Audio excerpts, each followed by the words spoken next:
I'm William Cooper. Once again, folks, make sure that you have pen and paper by your side, because once again we're going to talk about something that you need to know, and something that also some people are going to find extremely controversial. Be that as it may, we're still going to talk about it. I'm tired. We're going to be discussing British Israelism, known in this country as Christian identity.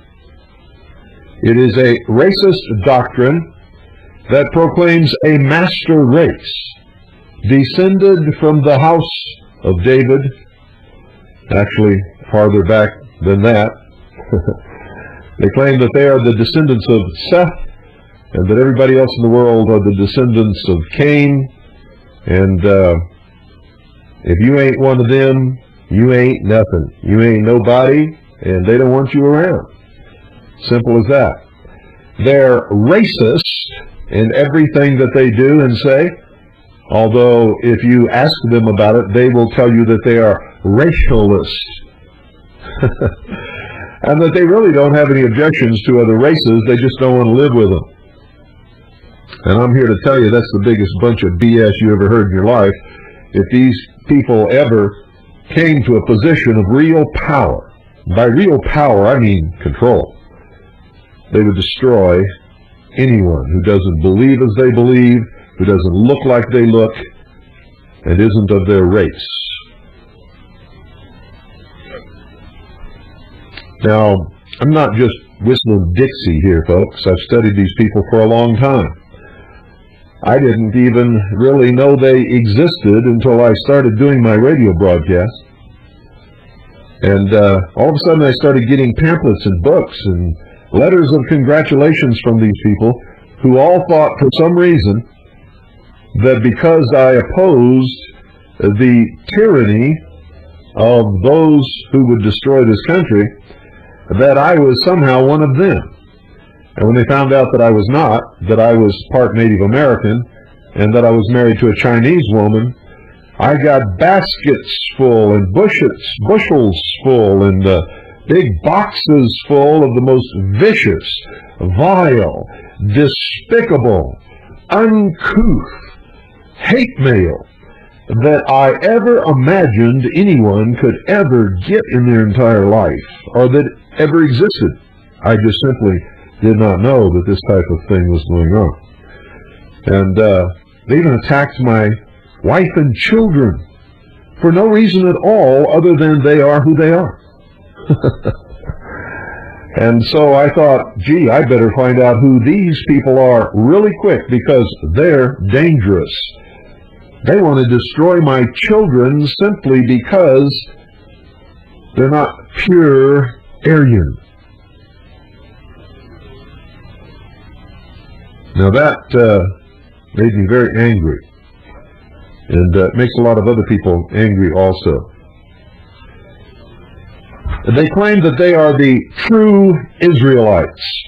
Now this is the strangest claim I've ever heard in my life, ladies and gentlemen, because I've never met one of these people who speaks Hebrew, who actually celebrates the actual Hebrew holidays that the Israelites practiced. They can't read Hebrew, and they mistranslate all the time. Of course, they mistranslate in their favor, but nevertheless, they mistranslate all the time. They'll take somebody else's translation and twist the meaning to mean what they want it to mean, because they don't really understand the original Hebrew. They are descendants of Northern Europeans. Now this is really easy to research, folks. Anybody can do it. You can go back and research the records of the Roman Empire when they went into Northern Europe, when they met the Celts and the Picts and the Gauls and the Teutonic tribes of Germany. These were not Hebrews, ladies and gentlemen. They were not the descendants of Hebrews at all. These were wild men. And I mean wild. They went into battle stark naked, covered with clay. The Picts were famous for that. I could go on and on and on. They were steeped in nature worship. None of the original religious aspect of the Hebrews came into play with any of these tribes whatsoever. Another strange claim by these people, the British Israelites, is that they are the original progenitors, so to speak, the creators of civilization. Yet in the Middle East, in Africa, and in Asia, there were great civilizations that existed long before these people ever even learned to put a loincloth on, much less become civilized. Their answer to that is that they descended from those Eastern and Middle Eastern civilizations, and that they arrived in Northern Europe by some great circuitous route of migration. That doesn't wash either, ladies and gentlemen. If you study these people, you'll find that they most probably came, and I'm talking about the Northern Europeans, they most probably, according to scientists, but you can't really trust them either. You see, they say the American Indians came to North America across a land bridge from Siberia, and they're really Mongols who changed over a period of time and became North American Indians. What we call Indians, they're not Indians at all, they're just North Americans. But the American Indians say that that's not true. They have their own history, and they dispute that. And modern science has a way of changing its story through the years anyway. But they say that the Northern Europeans actually migrated from India. Now, I've been to India several times in my life, ladies and gentlemen, and I haven't seen anybody in the country of India, even in the highest caste groups, that resemble Northern Europeans. Sorry, but there just isn't anybody there who has that kind of resemblance. The ancient Hebrews did not look like Northern Europeans either. Another claim made by these people is that Adam, the father of the human race, and I can't understand why they make this sort of distinction, because Adam was the father of Seth and Cain. But they claim Cain was not produced by a union between Adam and Eve, but by a union between Eve and Satan. And they claim that Cain was the offspring of that union between Eve and Satan. It's all baloney, folks. It's the biggest crock of baloney that anybody's ever spouted ever in history. One of their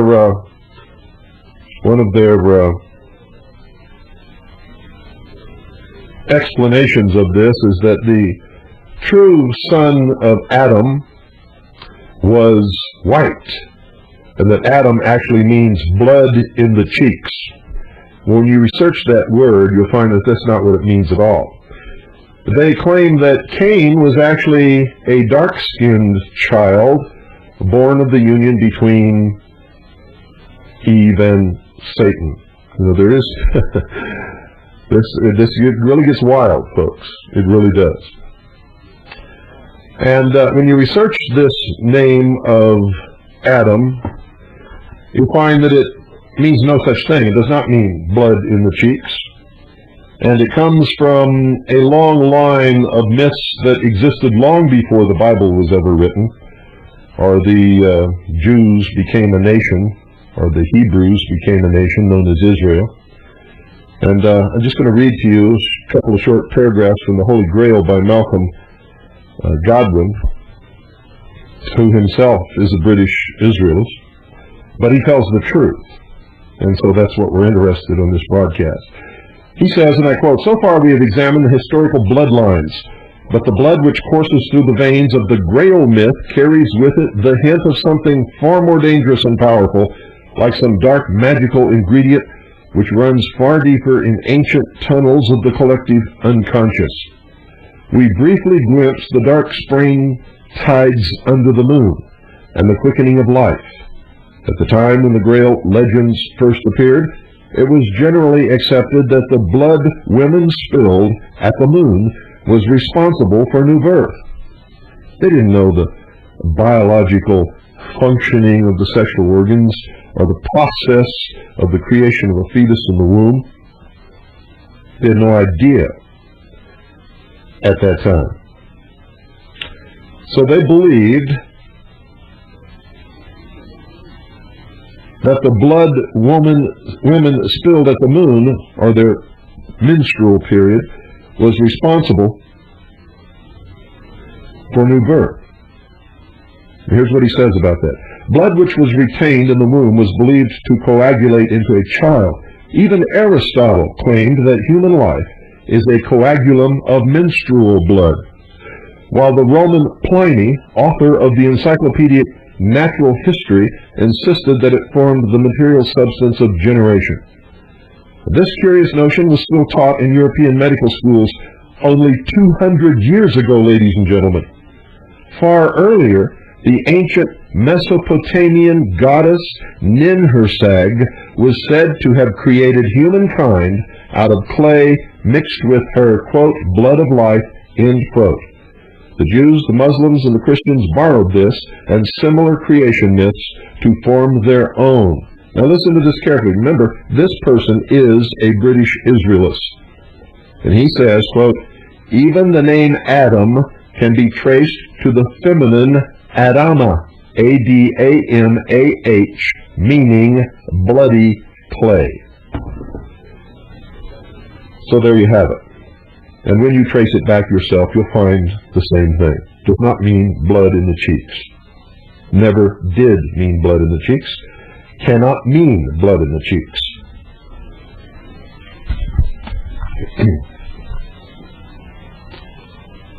Now I'm going to give you the research of the Executive Intelligence Review, and this report is dated November 14, 1997. This is one of the best research organizations in the world, as far as I'm concerned. I don't particularly subscribe to their politics, but I do have great respect for their research, because I've duplicated it in almost every instance. I don't research everything they research, and they don't research everything that I have researched.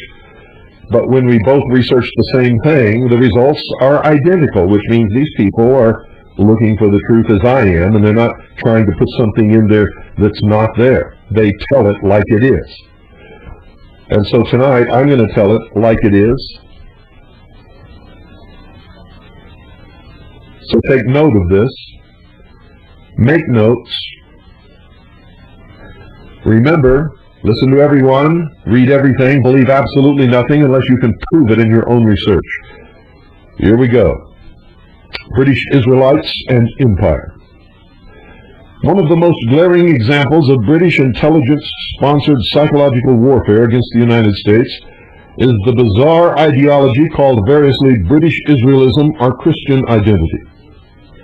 Victims of this foreign-sponsored ideological virus can be found to hold key positions in the Patriot movement and other movements which may be committed to the destruction of the American Republic. Not all patriots are Christian identity or British Israelism. And I can assure you that British Israelism and Christian identity people who call themselves patriots are not. They have no interest in restoring the Constitution for the United States of America, ladies and gentlemen. They want to split this country, and they want the Northwest the four states in the northwest corner of the United States as their own nation. In every sense of the word. So all of these people running around calling themselves patriots, who also believe in Christian identity or British Israelism, are liars. They are lying to all of us.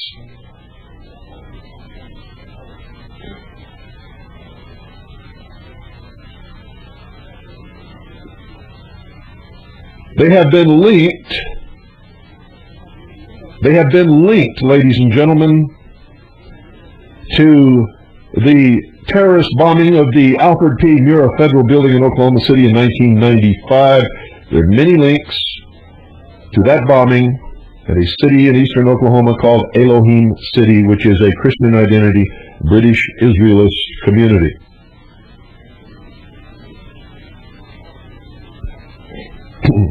And more broadly, a significant portion of what today claims to be Christianity in American society is consciously or unconsciously based on religious belief structures designed by the British Colonial Office to undermine Christianity in general and the American Republican form of government in specific. British Israelism is a syncretic organization which in its simplest variant claims that the Anglo-Saxon Celtic race is the true 10 lost tribes of Israel, that the British sovereign is descended from King David, and that as such, an all-encompassing British Empire is biblically prophesied to rule the world in the few final days before Jesus Christ touches down on the Mount of Olives and ends human history. That's what they all want you to believe. None of it is true. They are not descended from King David. They are not Hebrews. They are not the 10 lost tribes of Israel. The tribes of Israel, folks, were never lost in the first place, in case you didn't know that. None of them were ever lost. The Bible does not say that they got lost. It's a scam. There are many variations on this theme. Some versions say that the horrors described in the book of Revelations have begun, and others believe that the tribulations are yet to come. Almost all, even the militant anti-Semites, look to the Mideast, to Jerusalem, and yearn for the final rebuilding of Solomon's temple, which will be the incontrovertible sign that the end of the world is nigh. These people are also rabid Zionists, ladies and gentlemen. The roots of British Israelism are obscure, but some trace it to the late Elizabethan period in England, a time which coincided with the consolidation of the Church of England and the beginnings of Britain's maritime empire, as well as the creation of a full-time secret intelligence service.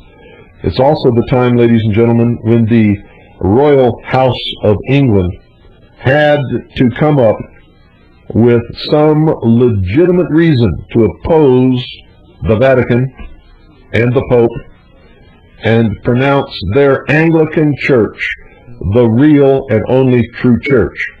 And remember, there was no need for an Anglican Church until Henry VIII wanted to get a divorce, and the Pope said no. And that was the beginning of all of this. You see, all of a sudden, King Henry VIII told the Pope to go stick it where the sun don't shine, and he divorced his wife anyway under the Anglican Church. And you all know the story of the opposition in England and what happened to them. And then the British monarchy had to justify all of their actions, and that's when all of a sudden, right then and there, they became descended from the house of David and possessed the only really divine right to rule. Now, how did this happen? Well, folks, sometime in the near future, they're going to say that they've uncovered historical evidence that Christ did not really die upon the cross, that he fathered children with Mary Magdalene. Those children, along with Joseph of Arimathea, Mary Magdalene, and the children and the bones of Jesus Christ were taken from the Middle East to the British Isles, and blah, blah, blah, blah, blah. Under the throne of England, there is a stone which they claim is Jacob's pillar. And anyway, let me continue with this report. It might take 2 nights to cover this because there's a lot to talk about here. Remember, it's all baloney. None of it is true. One person who is reputed to have contributed to the early development of the British Israel ideology is John Dee, a fellow of Trinity College and advisor to Queen Elizabeth, who openly practiced black magic and prophecy. He was among the first to talk of England as an empire. Also, Sir Francis Drake, Elizabeth's favorite pirate, was notoriously partial to describing the fledgling empire of England as Israel and the New Jerusalem. You see, folks, if they can use these terms and convince the rabble, that's you, in case you didn't know that. The socialists call you the masses. If they can convince you that it's all true, and you believe in the Bible, then you have to bow down to these people and let them rule you. You see, one of the first mind control operations.